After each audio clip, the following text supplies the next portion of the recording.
అందరూ పనికి వచ్చారా? ఇంకెవరైనా రూమ్లో దాక్కుని ఉన్నారా? అందరూ రావాల్సిందే, ఒళ్ళు వంచి పని చేయాల్సిందే. ఎవరికి మినహాయింపు లేదు. నేను సరే మూర్ఖుణ్ణి, నన్నెవరో మోసం చేయలేరు.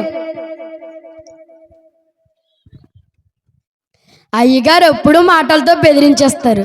కాస్త శుభవచనం పలకండి అయ్యగారు, చచ్చి మీ కొడుకును పుడతాను. ఏది, నువ్వు చచ్చిన కడుపున పడతావా? నువ్వు మళ్ళీ జైలుకి రాకుండా అంటే అదే 10,000. మరి ఏదైనా మంచి శుభవార్త చెప్పండి అయ్యగారు. అరే, నీ నోట్లో పంచదార పోయా? పంచదార అంటే శుభవార్త మోసుకొచ్చాను. మీ మాటల్లో పడి మర్చిపోయాను.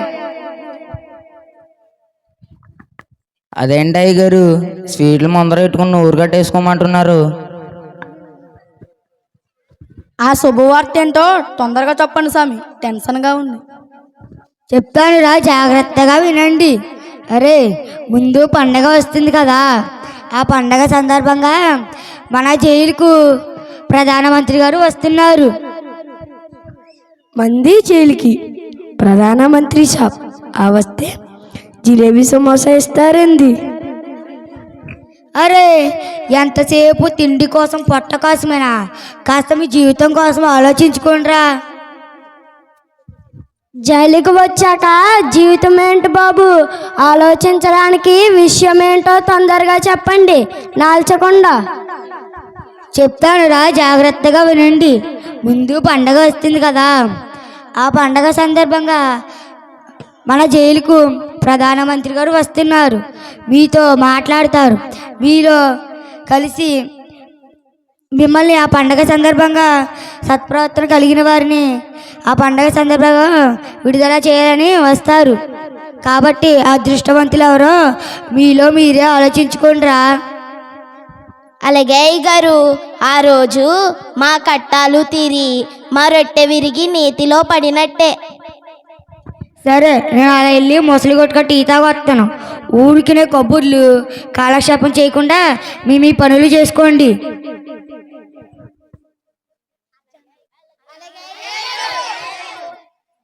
రంగయ్య, ఓ రంగయ్య, నువ్వు వీళ్ళందరి మీద ఒక కంట కనిపెడతా ఉండు.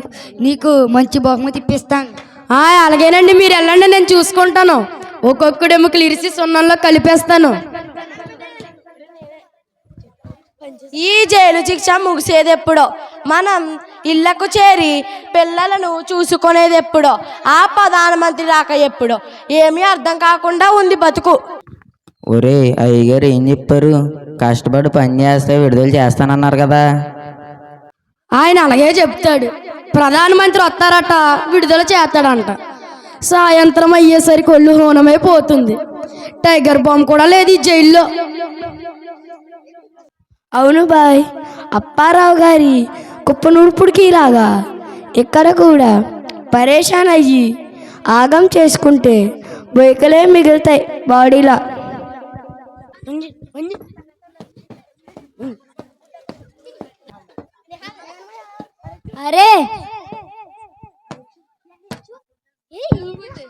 అరే, మీ మాటలు విని తీరిగ్గా కూర్చుంటే ఆ జైలర్ గాడు వచ్చాడనుకో, మనకింకా చెప్పకూడే గతి. ఓరి మాలోకం, ఆల్రెడీ మనం తింటుందే చెప్పకూడు, ఇంకా కలలో కలవలి పెళ్లిలోనే ఉన్నామనుకుంటున్నావా? కలవలి పెళ్లి లేదు, కొత్తిమీర కట్టలేదు. నోరు మూసుకుని పని చెయ్యండి, లేకపోతే చివరికి చిప్పకూడు కూడా దొరకదు. అరే, దొరకకుండా ఉండడానికి నా దగ్గర చిట్కా ఉంది, చెప్పమంటారా? ఫస్ట్ మనం కాసేపు రిలాక్స్ అయ్యి కబుర్లు చెప్పుకుంటాం. అయ్యగారు వచ్చేటప్పుడు విజిల్ వేసుకుంటూ వస్తారు. ఆ విజిల్ విని గట్టు చప్పుడు కాకుండా పని చేస్తున్నట్లు యాక్టింగ్ చేస్తే సరిపోతుంది, అంతే. నిజమే, ఈ రాళ్ల పని చేసి చేసి రెక్కల మొక్కలవుతున్నాయి.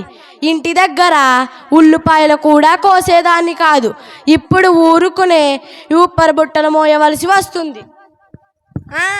నేను మాత్రం ఇరగదీసి కట్టబడ్డానా ఏంటి? నా పట్టేలు ఉద్యోగానికి వెళ్ళి సాయంత్రం వరకు రాడు. నాకు పనేముందే, ఆ టీవీ చూస్తూ కాలక్షేపం చేసేదాన్ని. వంటలక్క, మామగారు, బ్రహ్మముడి, పలికే బంగారమైన అన్ని సీరియళ్ళు వరిసిపెట్టి చూసేదాన్ని. ఊరుకోవే, ఒక్కరోజుకే ఓ మురిసిపోతున్నావు. మా సోగాడు సంతకెళ్ళి వారం రోజులు రాడు. ఆ వారం అంతా పడుకున్నా నన్ను అడిగేవారే లేరు. నేనైతే ఒకరోజు పిండి రుబ్బుకుని ఫ్రిడ్జ్లో పెట్టి నెలంతా. మా వారు మిలిటరీ, నేనెవరితో చెప్పుకోను. ఆయన వచ్చే వరకు కడుపు నిండా తిని కంటి నిండా నిద్రపోయేదాన్ని. ఇప్పుడు ఆ నిద్రే కరువయ్యింది.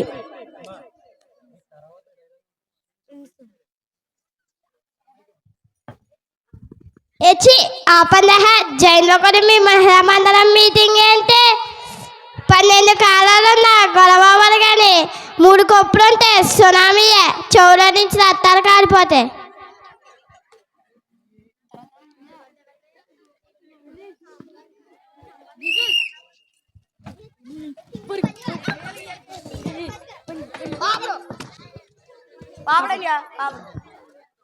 అరే చూప్, నిజంగానే జైలర్ గాడు వచ్చాడు అనుకున్నాను రా. నాకైతే ఎలసొండి అనిపించింది. పైన నా టైం బాగోక జైలుకి వచ్చాను కానీ రోజుకు 3 పూట్ల మెక్కి మంచం ఎక్కి దుప్పటి ముస్కార కప్పుకొని తన్ని పెట్టి పడుకునేదాన్ని. ఇక్కడికి వచ్చాక ముద్ద ముక్క. అరే మచ్చా, నేను రోజుకి వెరైటీ టిఫిన్ తినేవాడిని. ఇక్కడికి వచ్చాక చప్పుడు ఇడ్లీ సాంబారి. నేను ఎవరికో చెప్పుకోను. అరే ఆగండి రా, నేనైతే ఏహంగా బీరులు బిర్యానీలు లాగించేవాడు. ఇప్పుడేమో సప్పులు కూడా పప్పుచారు. అదే నగతి. గమ్మునుండ్రా బాయ్, ఎంతసేపు తిండిగోలేనా? నేను రోజుకు 3 పెట్లు కాల్చేవాడిని. ఏం పెట్టులు? సమాజ్ పెట్టులా? కాదు బాయ్, సిగరెట్ పెట్లు. ఇప్పుడు కరింబీడి మొక్క కూడా గతి లేదు. జగమే కథం, హంకే బతికే కథం. ఇదిగో బాబు, నేను ఏకంగా పూటకో చీర కట్టేదాన్ని. ఇప్పుడా ఈ ముద్దక చీర అలాగే ఉంటుంది మరి. అబ్బబ్బా, మీ సోది ఆపి ఏవైనా కొత్త న్యూస్ చెప్పండి రా. ఒరే ఆగండి, 2 సార్లు విజిల్స్ వచ్చాయి. అయ్యగారు వచ్చారో రాలేదు. అందరు రిలాక్స్గా కూర్చొని కౌరులు చెప్పు.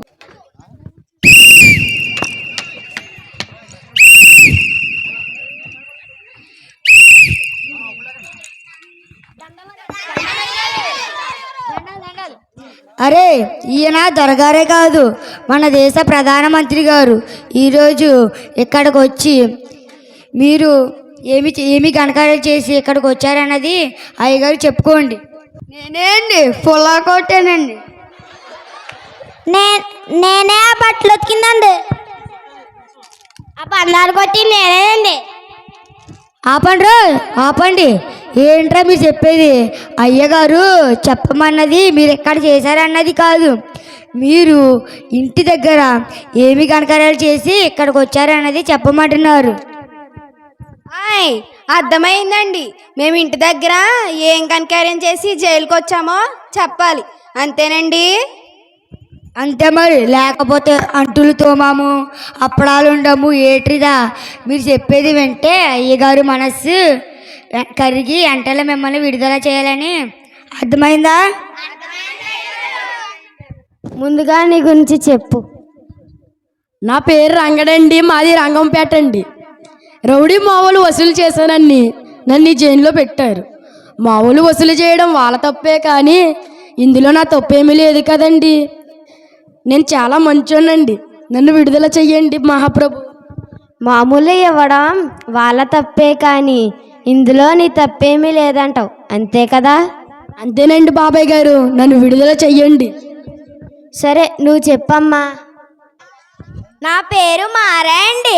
నేను సారా అమ్ముతానండి. తాగేవాళ్ళు లేకపోతే నేను ఎలా అమ్ముతానో చెప్పండి. తప్పంతా తాగే వాళ్ళదే కదండి.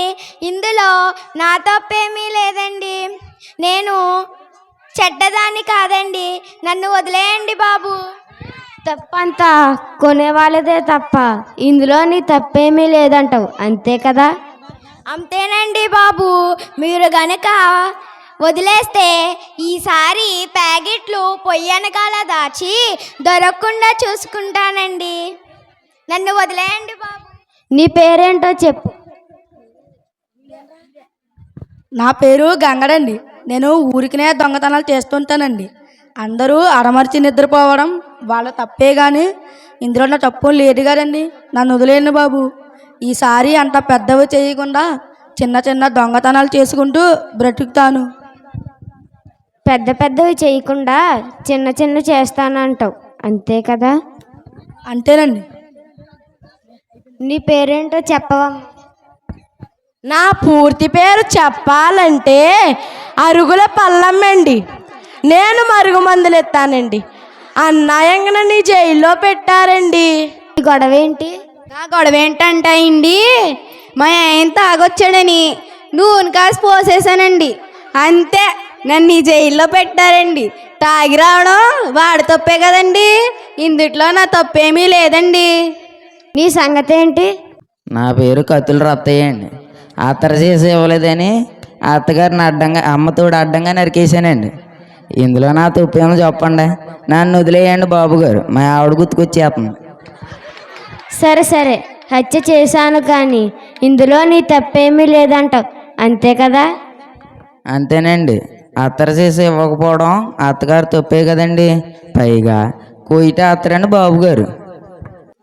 సంగతి ఏంటి అన్నయ్య గారు? అయ్యా క్షమించండి క్షమించండి అయ్యగారు. నేను వీళ్ళందరి మీద మంచిదానండి. నన్ను ఎవరో అర్థం చేసుకుంటలేదు.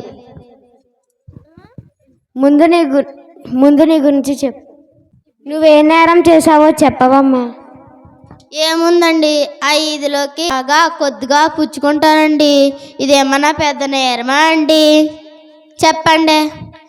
నేను వీళ్ళందరి మీద మంచిదానండి. నన్ను ఎవరో అర్థం చేసుకుంటలేదు అన్నయ్య గారు. మీరందరూ మంచోళ్ళు అంటారు, ఏ తప్పు చేయలేదంటారు. మీ అందరినీ విడుదల చెయ్యాలంటారు. అయినా వారెవరు అలా దూరంగా కూర్చున్నాడు? ఇలా రమ్మనండి. బాబు వద్దు. పర్వాలేదు, ఇలా రావయ్యా. దండాలయ్య గారు. ఏంటి అలా దూరంగా ఉన్నావు? నువ్వేమీ చెప్పుకోవా? విడుదల ఇంటికి వెళ్ళాలని లేదా? నీ గురించి నువ్వు చెప్పుకో. నిన్ను విడుదల చేసే అధికారం నాకుంది. అయ్యా, నేను ఎన్నో తప్పులు చేశాను. వాటికి తగిన శిక్ష ఇక్కడ అనుభవిస్తున్నాను. ఈ శిక్ష నాకు సరి అయినదే. అందుకనే మేము ముందుకు రాలేకపోయాను. నన్ను క్షమించండి. భలేవాడవయ్యా. వీళ్ళందరూ ముందుకు వచ్చి ఏ తప్పు చేయలేదని, నిజాయితీపరులని ఎన్నో చెప్పుకున్నారు. నువ్వేంటి అలా అమాయకుడిలా నేరం చేశానంటున్నావు? నిన్నెలా విడుదల చేయను? అవును, నిజమేనండి. నేను నేరం చేసిన ఘోరపాపిని, విడుదలకు అర్హత లేనివాడిని. అంతా విన్న తర్వాత ఒక నిర్ణయానికి వచ్చాను. ఇంతమంది నిజాయితీపరులలో, మంచి వాళ్ళలో నీవొక్కడివే పాపి ఉన్నావు. వీళ్ళ మధ్యలో నీవు విమలలేవు. వీళ్ళందరికీ బదులు నిన్నొక్కడనే విడుదల చేస్తున్నాను. అంతే, ఇక మాట్లాడకు. నీ బట్టలు సర్దుకొని బయలుదేరు. నా జీవితాంతం మీకు రుణపడి ఉంటాను బాబు గారు.